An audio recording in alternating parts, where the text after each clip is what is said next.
moving along, there was some earthquakes in the podcast world lately. What? Nothing. Just Joe and Rory and Maul going at it all again for the millionth time since their all breakup. Obsessed with each other. Now, we did do one video a really long time ago about this, but might as well. Did. That's like early in our podcast early days. We might as well start from scratch again.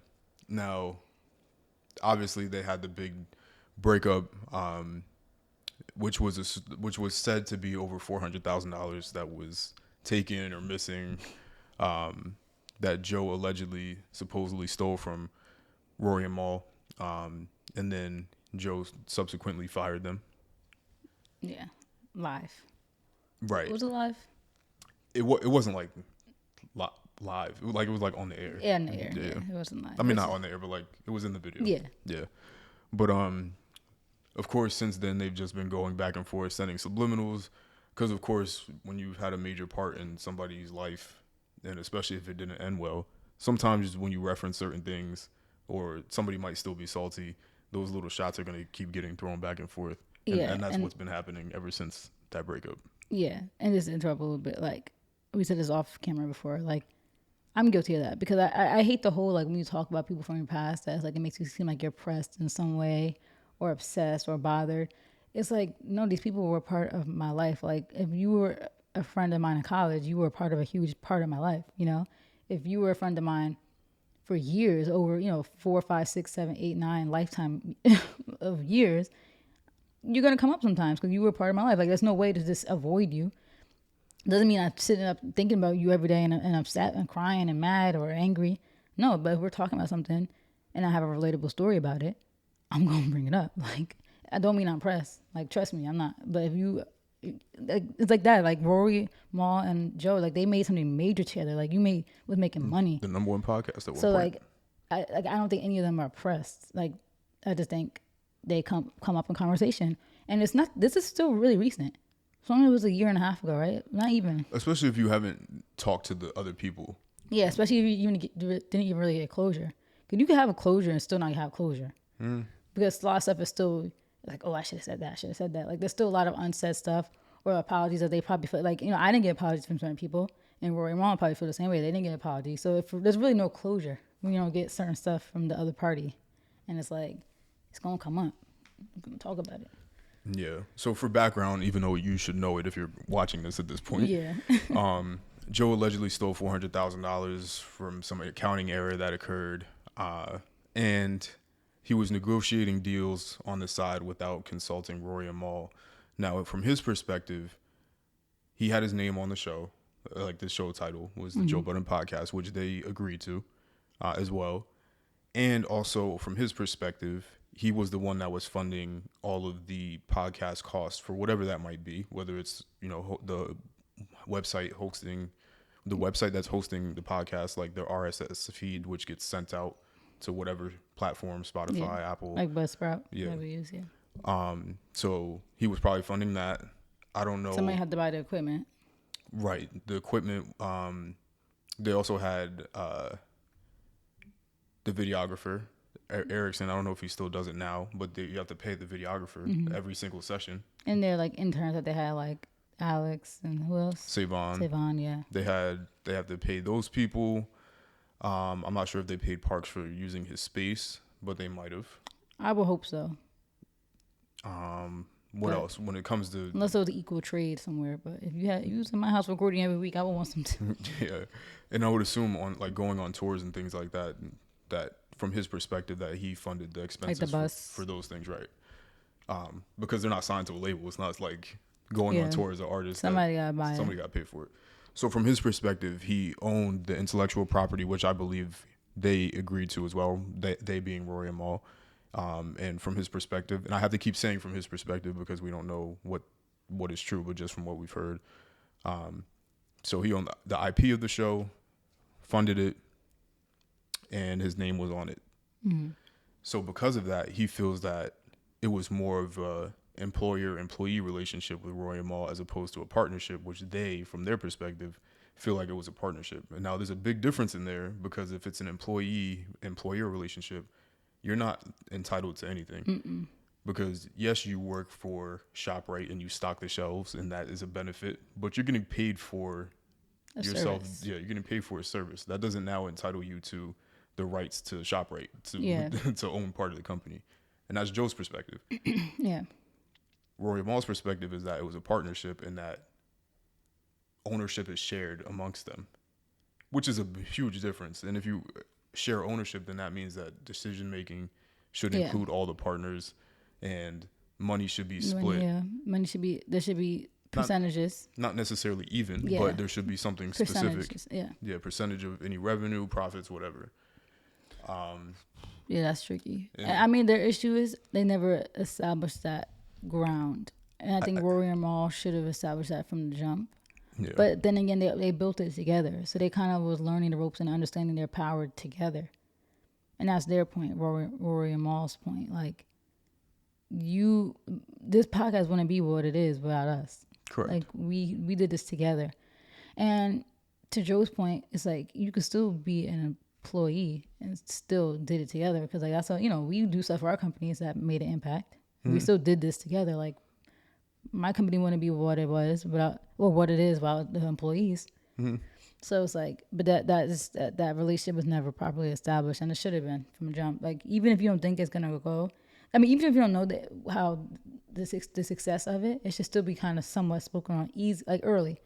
Like, even if it wasn't right away, the first sign of success, it should have been all right. Like, we kind of bubbling. Like, what's our arrangement? Yeah. But I think to Rory and Maul's point, they probably thought like beyond business, like, this is my friends too. Like, so my friend want to do me dirty. Right. And also, in addition, if their perspective was that it's a partnership, then when doing things like the Spotify deal or any other deals that they have, that they would have been involved negotiating that. So Yeah, that's true. And they should have known that. And maybe that's when they started getting suspicious. yeah. But still, they still sat around. Personally, I feel like they really wanted to do the Spotify deal because it was life-changing money. I forget how much it was. What was it, like 50? Yeah, because you could tell, like, right around the time where Joe declined it. Yeah. It was like those, like, the energy was like, you could just tell, like, yeah. like Rory was like, yeah, like, it's like pretending that you're like fine with it, but you could tell they probably like, are you serious? Yeah, because he was trying to hold out for, because the phrase is like, wait and then make them pay double. So like, wait until you have the. He should have accepted that and then made them pay up later, but just take that first. The only thing is what Spotify was asking for was kind of nuts. Yeah. Because they were asking for rights to Say Vaughn's podcast. They were asking for like a lot. And that's when you kind of got to be on like the whoa. side of like, when you see people like Kanye, Nicki, and Joe, like all three of them, I feel like are in the sense where they act out. But all of them probably have a point. Like, none of them be wrong when it comes to this contract stuff and like the mistreatment. The only thing especially being black. The only thing is, did Joe end up making that money that he would have made? Like, if he would have just took the deal, I don't know. Because does that money ever come back? Because now that their value was all of them together, is that money gonna ever come back? I don't know. I don't know. I can't say no. I don't know what Joe's long-term plan is now. Yeah, but he seems to be doing well. I haven't watched it. I haven't watched it either, but the views seem it's lower, but still steady. But 200 range. Which is still a lot of people. Yeah, it's still 200,000 people watching. That makes you money. A lot of people. Plus whatever they make on streaming, and you doing that multiple times a week. Yeah. That's like you're pulling like a million. Millions of views a month. Millions. Tens of millions. Of views So a month. I'm more in their new setup. It looks like they're probably in Edgewater somewhere in a nice condo. You think? You think looks they're nice. New Jersey? Yeah, right. Probably. Probably. Yeah. I would assume so. Because most of your staff is there. Where does Ice and Ish live? I believe both in New York. Before they used to film in New York Queens. originally, right? They used to film in like Astoria, I think. But anyway, to get to the recent debacle, of course, shots keep getting thrown back and forth. But Rory and Maul have been expanding and continue to do interviews and things with prominent people in music. And they did an interview with, discussion, I would say. It wasn't really an interview, with Saga the Prince. And Saga, for those of you that don't know, extremely accomplished songwriter, an artist, has written a lot for Kanye. Wrote songs like Sicko Mode and just a ton, like basically so many Kanye songs, it's like ridiculous. His money's probably crazy. And then wrote for Travis, and yeah, his money's probably ridiculous. So he has beef with Joe, which was rap beef from a while ago, and they never really seen eye to eye. And it was, from my understanding, it's just a rap, competitive, lyrical kind of thing because Saga writes for real because he writes these hits. He writes, and Joe, of course, crazy pen. So I think it was just a rap thing. But now you're on a podcast. You got 3 people that have some feelings about somebody else is bound to come up. It's like recipe for disaster. Yeah, so it came up, and then Maul went ballistics. And we talked about this before. You could tell Maul's the more hurt party because their friendship was longer. Right. Like they actually had like a friendship. Yeah, for and a long like time. Maul probably was like, dang, like I thought you was like my man, basically. Like you was my right hand man, and like you did me so dirty. And then he disrespected him, like saying I don't have to have respect for you. Yeah, that was nuts. And for a lot of men, I feel like that whole respect thing, and women too, like someone not saying that they don't have respect for you, that's like crazy. That's like fighting words. Like you don't respect me, like as a person, as a friend, as anything. And he also said that Maul said that it wasn't about the money; it was about the respect thing. Yeah. And Joe just disrespected, like not even just disrespected him, but he disrespected him publicly, like on their huge platform, in front of all the people that he helped bring to the platform. Mm-hmm. So you could tell Maul's the more like Rory kind of was like you could tell like they were cool, but they weren't like besties. Like they were like decent, good friends, and like had like, stories and stuff. But you could tell from Maul like that's why he went off. Yeah. And also in addition to, from Rory and Maul's perspective, they believe Joe is of the belief that his name is what brought the podcast to prominence when that's not the case. It's everybody collectively, and I don't think that Joe ever sees that. Yeah, like that's what I was trying to explain this to my mom the other day because she compares what's that guy D-Nice to like what's her name, the one that became popular for the vegan food. A black woman. Brown. Tabitha Brown, yeah.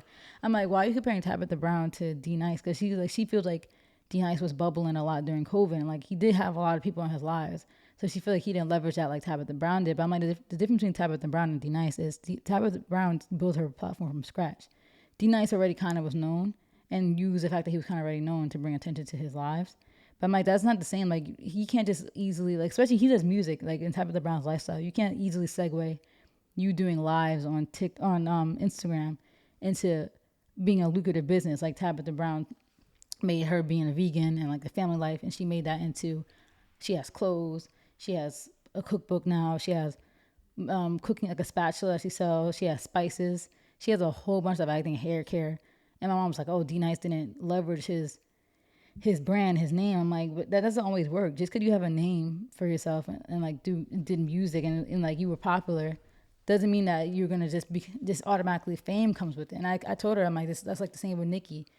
Nikki's Kmart clothing flopped. Her mixed Moscato, I don't think that she hasn't talked about it. I don't think that her Moscato really brought a big profit. I'm like, how many celebrities have made clothes or shoes and stuff that's flopped? Like Drake's OVO shoes and didn't go crazy, So I feel like it's the same thing with like Joe. Like just because you have a name and people know you doesn't mean that it's automatically success. And I think his ego is so big that he thinks it is. Especially because he did like radio and he was like on like talk shows and stuff, whatever, before that. Yeah. But it's like, you starting the podcast, your name is gonna bring that initial like, oh, what's Joe up to now? Doesn't mean it's gonna build an audience. Yeah, the audience was literally there for all 3 of them, and that's why the views say that too as well. Yeah, the views do say that. Like, and people say that all the time on Twitter, like that the podcast hasn't been the same since they all left. Like, even one person said like Rory and Maul, he thought they were cool, but he's like by themselves they're boring. He said that. He's like, Joe, I thought he was cool, and he's like, the dialogue with him and Ice and Ish seemed more structured than it was with Rory and Maul, but he's like, but it's still missing that like funniness, friendliness, like. Mm-hmm. So it seems serious. Yeah, it seems like more serious. And I'm like, exactly. They were a good mix, and like Joe, his ego is so crazy. Like I can't imagine being that egotistical, and not being like, you know what? Yeah, we did build this together. Like, yeah, this is crazy. But anyway, I promise, guys, we're gonna get to it. I know, my bad. So Maul threw some shots basically saying that they all built it together and that every time Joe spends money, and he named a bunch of things, like anytime he throws money on somebody or is paying prostitutes or whatever, or anytime he buys a car or whatever, that's all Maul's money that he paid for it. Which, in my opinion, I don't think that that's wrong. You did build something and you are profiting off of, either directly the money that the pod, because the thing is, Joe owns the YouTube channel. Yeah. And so he's still making money from past old views. old podcasts. And I think that was a part of their deal anyway. Yeah. Was that Joe was going to get all the YouTube revenue. And the money he's making now. Right. It still has a hint of this is money making from a show that was built off of 2 other people. Mm-hmm. Now, Joe does have his own independent. I don't know if he does it anymore because I haven't been paying attention, but I know he has had his own, like, his own, I don't know what you would call it, but he would, it was always called the pull-up, where he would have, like, rappers come, like Rick Ross. I think he did one with Lil Baby. I feel like he did one with Meg, too. He would have people pull up and he would kind of, like, interview them, which was completely separate platform. Same YouTube channel, but different. The other thing he did with Nicki? The first... remember that one that he did recently? He was, like, in a house or something. It was just him and Nicki. Probably. Because I think they did, like... How many interviews did they do? They did one. They interviewed Nicki on the podcast before. Yeah. But this one was, like, it was just them two. Them two, It was, like, sitting face to face. I don't know if it was. This was, like, this year, I'm pretty sure, too. Yeah, because we watched it, but I just don't know how he brands it. Yeah, but it probably was a pull-up because it was just him and not anybody else on the podcast. And the camera setup, everything was different. Yeah. But obviously Joe responded, said that he didn't steal anything. Still can't admit it. I don't know. It's just... I feel like just be real, though. Like, you could admit it. It's obvious. It's just too obvious. Yeah. But nobody wants to, like, I mean, not nobody, because I admit when I'm wrong, but a lot of people don't like to admit when they're wrong. Now, Joe said that he feels like Maul never carried his weight. I mean, I could somewhat agree, because I feel like there's been times where you watch the pod and Maul is just kind of sitting there in the little hot chair that he was in and just, like, kind of on his phone sometimes. You could tell, like, he maybe didn't really want to be there, but the thing about it, I feel like Rory was a lot more interactive. Yeah, he was. And I would agree with that. The thing about it, though, in that I forget who said it. Maybe it was even Charlamagne that said it. But when it was somebody that said it. But when they were like, when Maul showed up to the podcast, because it was originally who was it? It was Joe, Rory, and Marissa, and then Joe fired Marissa, and it was just Joe and Rory, and I think Ice was there, if I remember correctly, and then Ice stopped doing it, and then eventually Maul showed up, no matter what, and then the whole podcast became completely different. He brought like that comedic relief, like even literally from the first episode. And that's like the thing about Maul. Like sometimes you need a dynamic. Like he might not be like, and that's why I'm kind of hypocrite, because like he might not be that bubbly personality. Like not everybody's like that, but that doesn't mean they're not bringing any value. Yeah, and like he seemed like a nonchalant, chill guy. But also that's sometimes though, because sometimes on the podcast you laughing and like be the loudest one. But it all just depends. Depending on the subject matter, you could tell, or just maybe the day. And the reason I bring that up is because I saw other people's responses to this saying that he didn't even start from day one, so how was he owed anything? He started from like episode 10, like. Nah, it was, I forget what it was. Okay, about 10, maybe like 30. Nah, I think it was even longer than that. Really? It might have been like 50? Under 100, I think, but maybe 70. I wish I had. Definitely wasn't 100. I think I remember the 100th episode and he was there. Yeah, I forget. But he definitely wasn't there from day one. But Rory said that the original, even though he wasn't on the initial episodes, the podcast account itself was registered to his name. And I think his email address or something. What proves the impact is if you just look up Joe Budden podcast clips, all the clips that are the most popular is when it was them three. Mm-hmm. Even the Nicki interview, like that was popular. The Pusha T interview after the Drake diss was them three. Like anything that was like when they really were popping off and everything that was considered one of their funniest moments is them three. Yeah, it wasn't the rest of the other people. I just see a lot of invalid arguments about the like people try to take away their importance to the podcast, and they're like, well, if it wasn't for Joe, well, we know the other two, and it's like, no, you might not necessarily know the other two, but you also wouldn't probably know of the podcast if it wasn't for like them you have either. to give credit to everything. Not one thing is more important than another. Like Joe's important is not like him. Like, and yeah, okay, you could give Joe the credit. Like, yeah, you brought all of them together. You created this platform.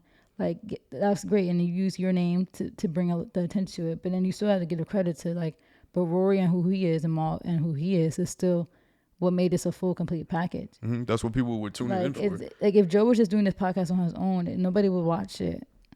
Like, because people don't even like Joe like that. They don't. Like, I don't think people realize that. Like, Joe, for the longest, like, I think the podcast actually, for me personally, saved face for him. Because I never really liked him, but the podcast made me like, I'm like, okay, he seemed like a little annoying but tolerable. Like, this is a good show. Like, I'm not going to lie and say that his podcast isn't entertaining. What made it entertaining? He needed that dynamic of two other people. Mm-hmm. It wasn't just him. Yeah, because everybody's whole perspective was that Joe was just some angry guy screaming. But like the podcast made it so he could tell stories and be funny and joke around. And like, relatable. Yeah, like gave him an outlet, I guess, to... He literally was kind of compared to academics, like as far as being like a hater. Like people just think he was like some bitter hater who flops, whose career flops, so he's just hating on a new artist. Yeah, but I feel like the podcast and Rory and Maul's involvement helped to kind of like not necessarily reverse that, but it brought in a whole audience, like a large audience of people that were able to see something completely different. And like, even like if you're on YouTube, like there's compilations of all of their like funny moments together that gets hundreds of thousands, if not millions of views. That's what I was saying. Like anytime you look at those clips, it's just them three. And it's not the prior people or Ish and Ice. It's them. And when the podcast broke up, what happened to those YouTube channels? Yeah. They went on to something else. I know Loaded Clips, who was one of the people that did those compilations, he completely went on to something else. He was like, well, no point in doing this now. And that just goes to show you the importance of all three, like their dynamic, because they were great together. And then, like even what Maul was saying in the recent video, he was like, we had something great, but it's a shame. Like it is a shame. Like, it was the greatest show ever. And we said we're gonna bring up Kanye too a little later, but it's like it's actually like crazy seeing people sabotage their lives like live. Like we seen this Kanye stuff happening like in real time, and we seen this happen. Like remember I was saying it sucks because like we watched this podcast separately, and when we moved in together, I'm like, oh yeah, we can watch the pod together, and then they broke up like a month after we moved in. I'm like, of course the podcast will break up when we moved in together. I'm like, dang, like we could actually watch it together instead of watching it separate. But I'm like, we've seen that in real time. Like we literally watched them fall apart in front of our eyes. Like we saw the pod when they were fucking crazy, and before he deleted it, and like we literally watched it happen in real time. And I was like, watching people literally sabotage and like fumble a bag is so insane to me. Yeah, and the thing is, of course, they'll both parties will be all right. Like yeah, but it was like you just prematurely stop something great. But like together, they could have been, we would have had like a lot more years probably with them. Yeah, and probably for a long time. You see, Academic's been around forever. But he's a one man show. I know, but I'm saying like having like his show like has been around forever. Like so, I could have predicted like if they didn't have this fallout, they probably would have been around for another like 5-10 years, possibly 10. I mean, 10 could be a reach. Yeah, 5 years maybe. Yeah, they definitely could have went to the moon and secured a crazy bag. COVID like slowed down, so people was the home. touring would have been back. Yeah, people were home. Yeah, that's the crazy part. They missed out on the people at home bag like heavy. I know they made a lot probably when the falling out happened because everybody was going to each other's things, but yeah, March 2021 or whatever. What was it? April 2021. It was like early like that. Yeah, like you had 2021. People were still at home. Like, oh well, it's definitely a sad situation because we lost out on a lot of funny content. Like I used to tell you all the time about just funny stuff that they used to say on the pod. And this is crazy too because like when I started watching it was 2018. Cause I remember that's when I first graduated, and I used to just listen to it at work. Cause like the job I worked at, obviously I was able to be on my phone more. Like so I used to just have my headphones and listening to it. So I just had memories of listening to their podcast while working and catching up with all this stuff. I don't know what I would have done without their podcast working when I was working. No, because that job I have sucked. It was just like not a real accounting job at all. Like now I can't listen to stuff. My job is so intense. Like I can't even watch TV sometimes. I would watch the same episodes over and over again, watch the compilations. I like never stop watching their show. It's so mad funny. Yeah. But it's a shame. It's a shame. It continues. Hopefully at some point they sit down and... Well, actually, I don't really know if that's valuable. I don't know if they'll ever actually get together again. I mean, I think they would do potentially. I think they could be somebody that brings them together. Maybe not on either of their platforms, but like a neutral platform. But I don't think they'll ever do their podcasts together again. No, definitely not. That's over. If I was Maul, I wouldn't do it either. I wouldn't even.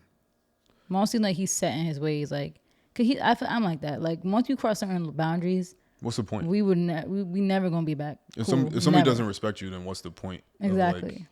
Like there's certain stuff for me that's like, there's no coming back. I'm sorry. Yeah. It's almost like you get caught cheating. Like your girl's never gonna trust you again, yeah, bro. Like it's your, over. Your significant other doesn't have to be. Yeah. But like you might as well once just you ruin trust and respect, it's gone. It's gone. Like it's done. You might as well not even waste your time. But yeah, and that's why like the saga continues. I mentioned this before, like you see it's like only certain situations where I will forgive someone from my past, but a lot of situations for me is like no. I'm like more on that, like So I don't know. I feel like the beef still being somewhat active is expected. They did that podcast for years. Like when did it start? 2018? 2017? It was like 2016, right? It was long. It was, but that's when it started getting popular. It was like 5 years, I think, or 6 years or something like that. But it started getting like really popular around 2018, I feel like. That's a long time to work with people and to be friends with people. Like Martin and Joe had a friendship like beyond any of this, you know? So it's expected. But it's just, I just wish Joe could have just admit where he went wrong. Like he doesn't think he went wrong at all in anything. And that's when it's dangerous. Because you could feel how you feel about your side. Everybody has a side. But you have to be able to at one point see, okay, yeah, you're right. I was wrong here. Like in no situation is anybody completely right, in my opinion. Would you agree? I mean, there's definitely a situation where you can be completely right. Definitely. Yeah, I don't know. But a lot of times when it's like issues, there's definitely two sides. Like I said, I agree with Joe in the sense of like maybe he saw them as just like, you know, I hired you. But then I agree with Rory and Maul, like we were partners. So it's like there's two things could be true, like. But it's where you could admit where you're wrong. Like if you sold that money, just say you sold the money. But you don't want to sound like he's a broke stealer, thief. Supposedly it was an accounting issue. I work in accounting. I mean, issues happen, but issues happen at a big Fortune 500, and barely because we're so scrutinized. Well, but for a small podcast, there was no accounting issue. Supposedly, it was from a large accounting firm too. I forget who it was. There was no accounting issue. I mean, $400K missing. $400K from like I said, at a big company. You might miss that, but not really, because that's even still considered material in some sense. But not really, because in my company, a lot of stuff that's considered material is millions. Like anything that's like considered like material is millions. But for a low scale, like for what they were doing, 400,000 is huge. That would probably be material for their podcast. There's no way that just went missing. Like, so I don't know. Yeah, we'll see what happens. We'll see what happens. We'll keep monitoring it, but. They're both petty, but I love pettiness. I think life's too short to be petty, but sometimes it's required. I don't. I like effective communication. I mean, I'm at the age too where I do. The pettiness was kind of old me, but sometimes I still be feeling a little petty. Like sometimes, like, you know, I see some TikTok sounds like that one was like, "That's why you mad." Like I'm gonna be petty. Like my life is lit, and I know a lot of people who are runs in my life, and life is trash. You're almost 40. So, haha. You're almost 40. Cause you know when people be like, "I wish you the best," and you're a liar. I hate when people say, "I wish you the best," because I know a lot of my old friends did not wish us well in our relationship, didn't wish me well in my success, because that was a lot of the issues. That was like the basis of a lot of my issues with friends. Is like they might not know what you're doing right now. They might not, but I think human nature to like be nosy and check in on people. I personally don't be keeping tabs, but. Yeah, if they were to keep tabs, it's like brand new car, master's degree, anyway, apartment, Dubai. Moving along, man. Don't touch me. Have sex for the last 8 years consistently, and that's all you mad. No, but for real, like life is lit, and I look good. I like you less every day. And I look good on top of that. Like, body's cute, face cute. So I just feel that way. Like, I'm petty sometimes like that. I feel like it's human nature to be like that. If someone did you dirty and they wished you bad and like didn't support you, of course you're gonna be like, well, you didn't support me, I'll support you. I hope you fail in life. Because you thought I was being dramatic for expecting support. So I hope you don't get support in your life and that it crumbles. But I'm still about effective communication. I am. Because I'm the only person I really effectively communicated with any of like my past people. Like I tried to nip that shit in the bud, but everybody else was scurry. So anyways, yeah, we shall see what happens. I'm very interested to see what happens. Has there been any other small remarks? I haven't heard anything. I haven't checked. We gotta check. When was the last episode? Wasn't it when Rory and Maul did their part 2? Or was that? I forget the order of operations. The first thing was the Saha interview. Mm-hmm. Then Joe said something. Mm-hmm. And then Rory and Maul made a podcast where they copied the same title and they said part 2. You saw that? I saw the title, but I didn't watch it. You know, I don't watch you. I didn't do my due diligence. So Sorry, we gotta guys. see what part 2, if they say anything. But Yeah. yeah.